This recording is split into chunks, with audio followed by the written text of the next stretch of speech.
একদিন এই রাজা তার মেয়েকে জোর করে একটা শূকরের সাথে বিয়ে করিয়ে দেয়, যার কারণে এখন সেই রাজকুমারীকে শূকরের সাথে শূকরের বাড়িতেই বসবাস করতে হয়, কারণ সেই রাজার অনেক সুন্দর সুন্দর তিনটা মেয়ে ছিল।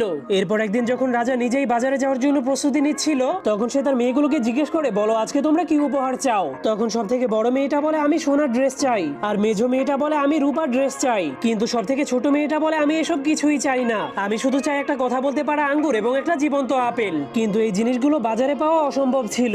কিন্তু রাজা তার ছোট্ট মেয়েটাকে সব থেকে বেশি ভালোবাসতো, এজন্য সে তাকে বলে, আমি তোমার জন্য এসব খুঁজে আনার চেষ্টা করব।